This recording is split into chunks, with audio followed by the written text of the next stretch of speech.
As you start to plan for the new year, it's important to be prepared, especially for an emergency. And that just doesn't include things like fires or trips to the hospital, but also financial related emergencies. Fox 4 financial expert Adam Bruno is with us this morning to talk about this. So, Adam, my first question is, how much should people have prepared for or saved for an emergency? And thanks for having me, Chris. So I think my answer to that is we're finding that 28% of Americans right now don't have any emergency savings. So that's a big issue. But as far as how much to save, we all know that people are going to have different situations in their lifestyle. A retiree has a different idea of emergency funds than a working class family that's still making their way up the ladder. So I always like to say that you want to have at least 5 to 10% per month put away, and maybe at least 2 months worth of your everyday expenses. That way, if an emergency does happen, and you know what it is in Florida, right? It's the air conditioner. So the air conditioner goes out and we can still afford to take care of that then. I think that's probably the best way to look at that. And if you can, if you're able to, I always say 10% every month. Just keep putting it away and you won't even notice it. I think a lot of people are going to hear that, especially this time of year when they're saving up for Christmas and the holidays.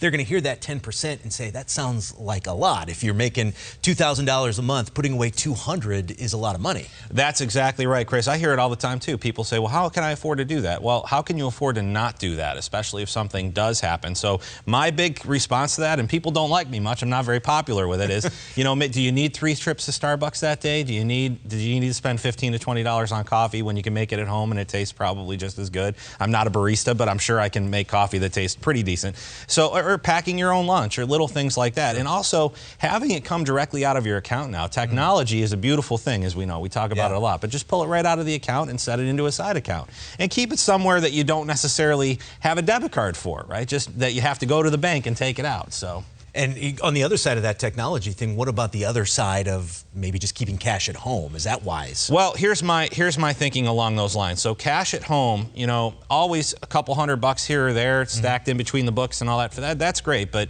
the cash in the bank is insured for up to $250,000 in most normal accounts. So if you have that kind of cash at home, though, if you're talking about $10,000, $15,000, $20,000 at home, that's not insured against theft, against fire, against anything that might happen. And a lot of people say, well, I have homeowners insurance. Well, homeowners insurance, it says right in the outline, they don't cover cash on hand. So, yeah. All right, good advice as always. Adam, thank you very much. If you'd like to consult Adam on your upcoming retirement, or you just want to get your finances in order so you can retire down the road, he is the founder and president of Evolution Retirement Services. They're located in Fort Myers. Their phone number is right there on your screen.